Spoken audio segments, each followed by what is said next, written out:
ପ୍ରାବନ୍ଧିକ କ୍ଷୋଭ ପ୍ରକାଶ କରୁଛନ୍ତି ବାରମ୍ବାର ଯେ ଆମ ଶିକ୍ଷାନୀତି ଏମିତି ହେଇଛି, ବର୍ତ୍ତମାନ ପ୍ରାଥମିକ ସ୍କୁଲ ଠାରୁ ଆରମ୍ଭ କରି ବିଦ୍ୟାଳୟ ଠାରୁ ଆରମ୍ଭ କରି PhD ପର୍ଯ୍ୟନ୍ତ ଯେଉଁଠି ଦେଖିବ ସେଇଭଳି ଅବସ୍ଥା ଦେଖାଦେଉଛି।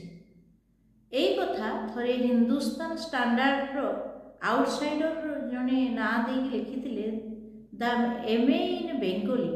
ଯେଉଁ ଲେଖାଟି ପଢ଼ିଲେ ତୁମେ ଜାଣିବ ସେ MA କରିଛି ପିଲାଟି, କିନ୍ତୁ ପ୍ରକୃତରେ ପ୍ରଥମ ଶ୍ରେଣୀରେ ପାସ୍ କରିଥିଲେ ମଧ୍ୟ ତା ଭିତରେ କୌଣସି ଯୋଗ୍ୟତା ନାହିଁ।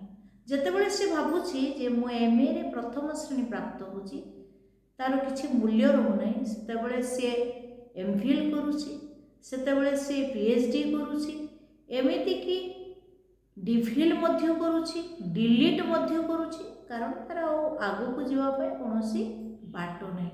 ଏବେ ମଧ୍ୟ PhD ପାଇବା ପାଇଁ ସୁବିଧା, କିଣି ଆଣୁଛନ୍ତି ଲୋକ, DLit ମଧ୍ୟ କରିପାରୁଛନ୍ତି ଲୋକମାନେ, ଯେଉଁଥିପାଇଁ କି ଶିକ୍ଷାର ଗୋଟେ ବିଶେଷ ଭଲ ଅବସ୍ଥା ନାହିଁ।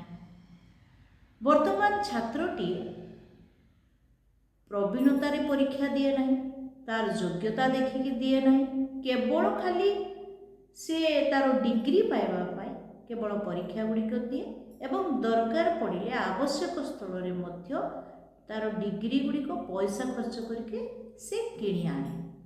ଯାହାଫଳରେ କି ବର୍ତ୍ତମାନ PhD କରୁଥିବା, DLit କରୁଥିବା, DPhil କରୁଥିବା ପିଲା ସଂଖ୍ୟା ଅଧିକ ଥିଲେ ମଧ୍ୟ କାହାର ଉଚ୍ଚ କୋଟିର ଜ୍ଞାନ ନଥିବା ଦେଖାଦେଉଛି। କାରଣ ଯେମିତିକି ଗବେଷଣାରେ ଉଚ୍ଚ ଜ୍ଞାନ ନହେଲେ ସେ ଗବେଷଣା ମୂଲ୍ୟହୀନ, ସେହିପରି ଉପରଟା ଯଦି ଫାଙ୍କା ହୋଇଯାଇକି ତଳେ ଯାହା ଅଛି ଏବଂ ଉପରଟା ଫାଙ୍କା ହୋଇଯାଏ, ତାହେଲେ ସ୍ୱାଧୀନତାର ମୂଲ୍ୟ କିଛି ହେଲେ ରହେନି। ଭାରତରେ ସିନା ବ୍ରିଟିଶ ମାନଙ୍କର ନିଜ ରାଜ୍ୟ ନଥିଲା, କିନ୍ତୁ ସେମାନଙ୍କୁ ତଡ଼ିବା ପାଇଁ ତାଳ ଗଛକୁ ତୋପ କରିକି ଦେଖେଇ ଜାପାନୀ ଶତ୍ରୁକୁ ଏ ଦେଶରୁ ସେମାନେ ଘଉଡ଼େଇ ଦେଉଥିଲେ।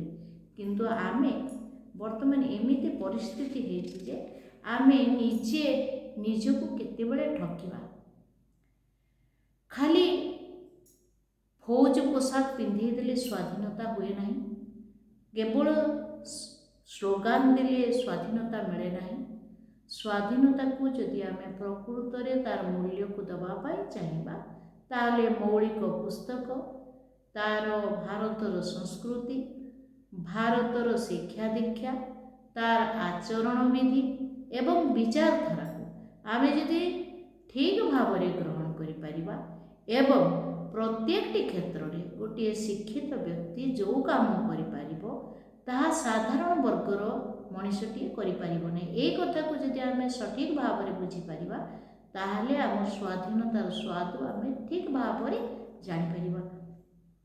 ତେଣୁ ଏ ସମ୍ପର୍କରେ ପ୍ରାବନ୍ଧିକ ଗୋଲକ ବିହାରୀ ଧଳ କହୁଛନ୍ତି ଯେ ଯଦି ଆମେ ଶିକ୍ଷାକୁ ସବା ଶେଷ ସ୍ଥାନରେ ନ ରଖି ଶୀର୍ଷ ସ୍ଥାନରେ ରଖିବା, ତାହେଲେ ନିଶ୍ଚିତ ଭାବରେ ଆମର ଭାରତର ସ୍ୱାଧୀନତା ଆମେ ଉପଲବ୍ଧି କରିପାରିବା। ସେଥିପାଇଁ ପରିବର୍ତ୍ତନର ଆବଶ୍ୟକତା ଅଛି, ଶିକ୍ଷାର ଆବଶ୍ୟକତା ଅଛି ଏବଂ ଶିକ୍ଷା ବ୍ୟବସ୍ଥାର ଆବଶ୍ୟକତା ଅଛି। ଏଥିସହିତ ପରୀକ୍ଷା ପଦ୍ଧତିର ଆବଶ୍ୟକତା ଅଛି ଏବଂ ଗୁଣାତ୍ମକ ଶିକ୍ଷାକୁ ଗ୍ରହଣ କରିବାର ଆବଶ୍ୟକତା ଅଛି। ତେବେ ଯାଇ ଆମେ ସ୍ୱାଧୀନ ଦେଶର ଶିକ୍ଷା ଚିନ୍ତାକୁ ସଠିକ୍ ଭାବରେ ଅନୁଭବ କରି